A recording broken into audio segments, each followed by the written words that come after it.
नैतिक शिक्षा भाग 2 पुस्तक पंडित श्री राम शर्मा आचार्य द्वारा लिखित ऑडियो 28।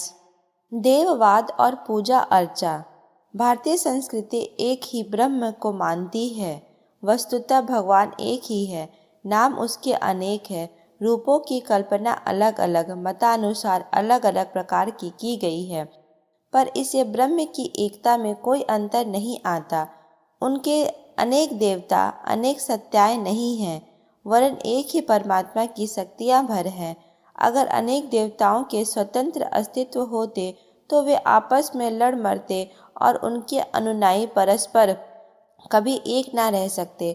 जिन लोगों ने भ्रमवश एक ब्रह्म को अनेक ब्रह्मों के रूप में समझा, उन्हीं ने देवताओं के स्वतंत्र अस्तित्व माने हैं और उनके अनेक मत संप्रदाय तथा पंथों को जन्म दिया है।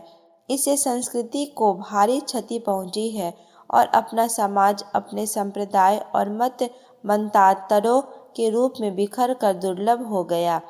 हमें वस्तु स्थिति समझनी चाहिए और एक सद्विप्रा बहुधा वंदती के शत्रु वचन को ध्यान में रखते हुए बहुदेववाद के भ्रम जंजाल से ऊपर सर्वशक्तिमान सर्वव्यापी न्यायकारी पर ब्रह्म परमेश्वर को एक सत्ता के रूप में जानना मानना चाहिए।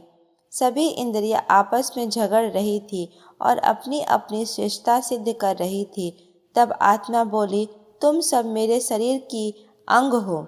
लड़ने की अपेक्षा परस्पर हित की बात सोचो तो मंगल होगा।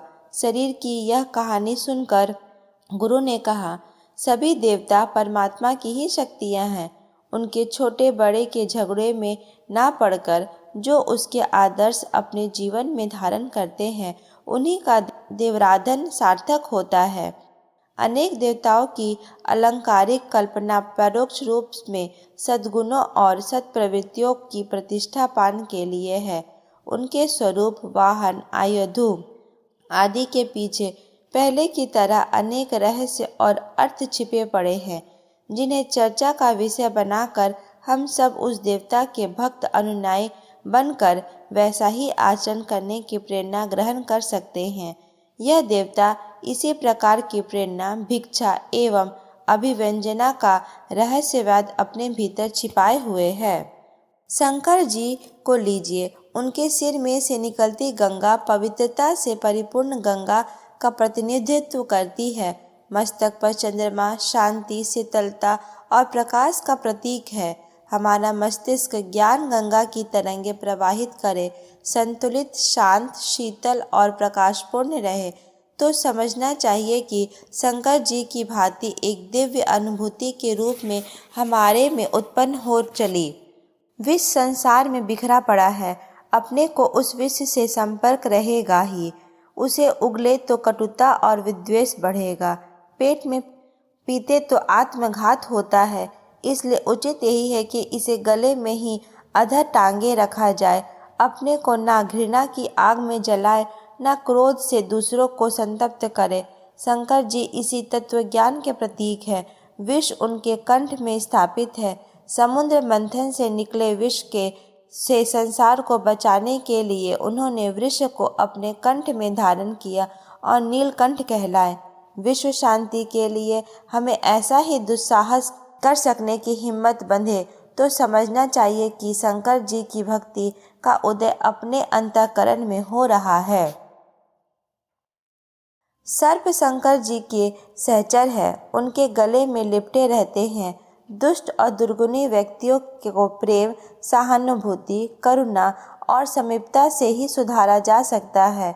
यह निष्कर्ष शिव जी की सर्प समीपता से निकाला जा सकता है। उनके साथी सहचर भूत, प्रेत, तनु, छिन्न, को अपावन, तन धरे जैसे थे। पिछड़े हुए, उलझे हुए, टूटे हुए, निराश और गिरे हुए लोगों की अपेक्षा के गर्त में नहीं फेंका जाना चाहिए। शिव जी अपनी बारात में इन्हीं चित्र विचित्र नंदी गणों को लेकर गए थे। पिछड़ेपन को दूर करने के लिए हमारी गतिविधियां भी ऐसी ही होनी चाहिए। मरघट में निवास, शरीर पर भस्म लेपन, गले में मुंडमाला यह बताती है कि मृत्यु को भुलाया ना जाए, जीवन की नश्वरता को ध्यान में रखा जाए और मरणोत्तर जीवन में अपनी क्षुद्रताएं कितना संकट खड़ा कर सकती है उसे बार बार विचारता रहा जाए। मृत्यु की तैयारी में जीवन का सदुपयोग यही तत्व ज्ञान है जिसके आधार पर व्यक्ति धार्मिक और आध्यात्मिक को सच्चे मन से अपना सकता है। शंकर जी का अनुगमन करने वाला भक्त मरघट में निवास भले ही ना करे, भस्म लेपन भले ही ना करे, पर जीवन की तरह मृत्यु को भी स्वागत योग्य बनाने की तैयारी जरूर करता होगा। शंकर जी सिंह चर्म पहनते हैं और उनका वाहन वृषभ है। सिंह के समान निर्भीक, साहसी और सूरवीर ही अपने कलेवर को भगवान का परम प्रिय आवरण बना सकने में सफल होते हैं।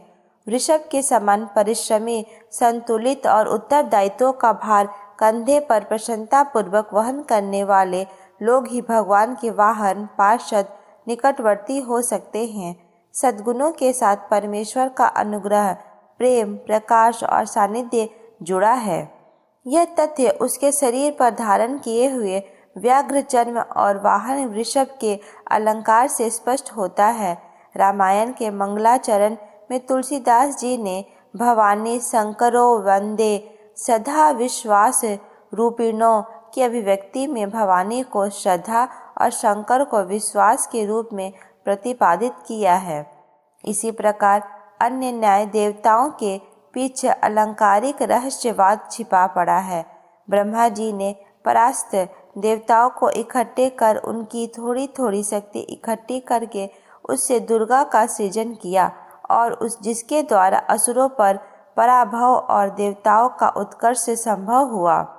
इस पौराणिक उपख्यान में सज्जनों को अपनी संग शक्ति विकसित करने में और उसके द्वारा अनगिनत आपत्तियों से छुटकारा पाने का निर्देश है।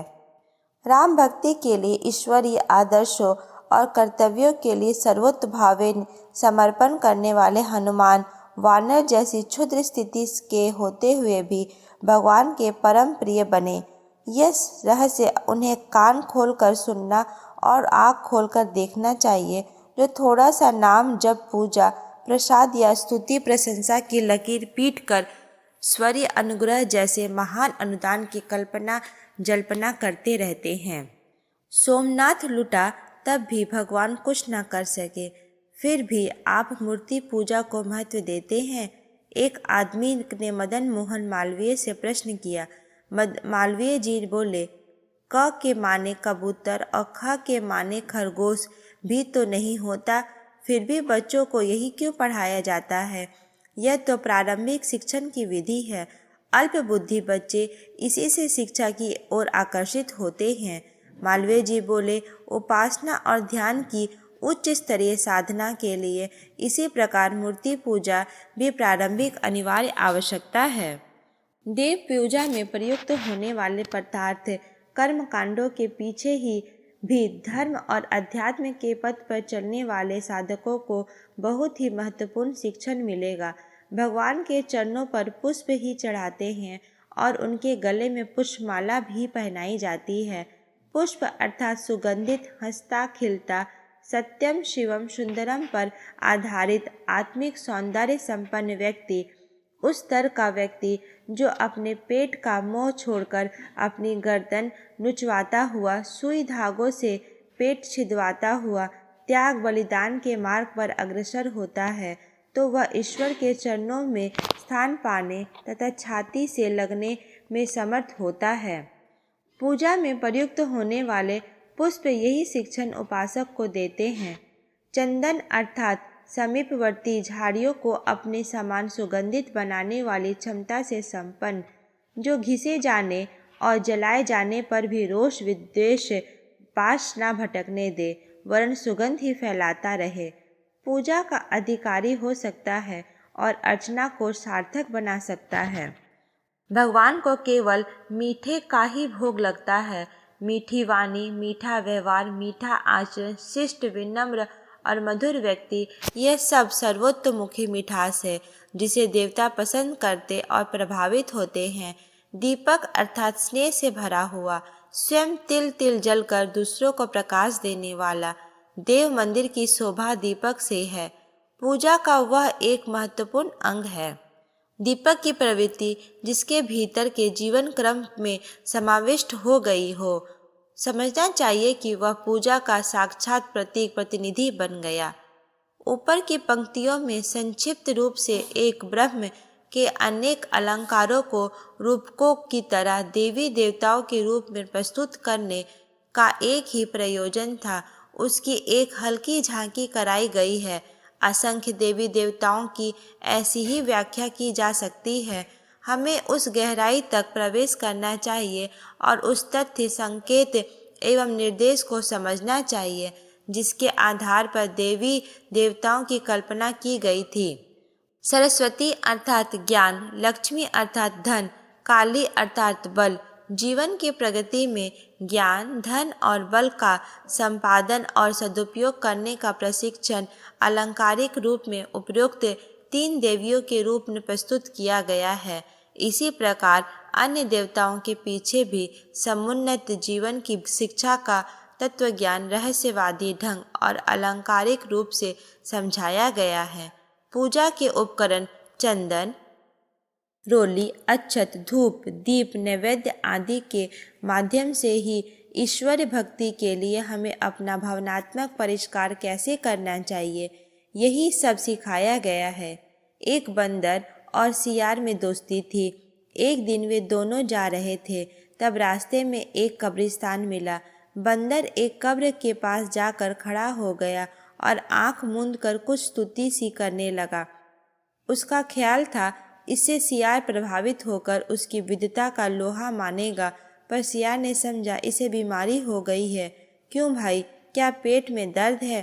बंदर झुककर बोला, नहीं सियार भाई, यह मेरे पूर्वजों की समाधि है।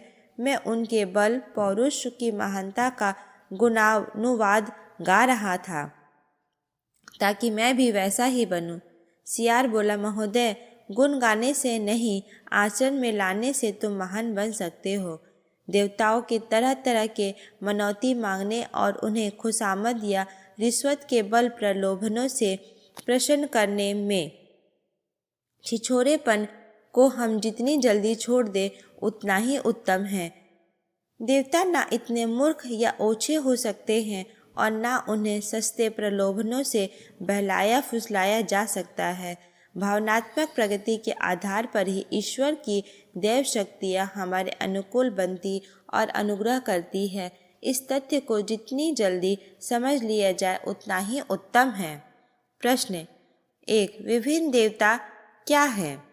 उनकी अलंकारिक कल्पनाएं क्यों की गई है? 2, एक सद्विप्रा बहुधा वदंती से क्या समझते हो? 3, देववाद को तुम क्या समझते हो? 4, शंकर जी की गंगा, चंद्रमा, विष, सर्प, मुंडमाला, सिंह, चर्म, वृषभ का अर्थ समझाइए। 5, दुर्गा की उत्पत्ति कैसे हुई? 6, पूजा में प्रयुक्त होने वाले पुष्प क्या शिक्षा देते हैं? 7, चंदन एवं प्रसाद का क्या महत्व है? 8, सिद्ध कीजिए कि पूजा उपासना का प्रयोजन भावनात्मक परिष्कार है। 9, उपासक या भक्त निष्काम क्यों होना चाहिए? 10, किस आधार पर मनुष्य देव शक्तियों के अनुकूल बनता है और कैसे?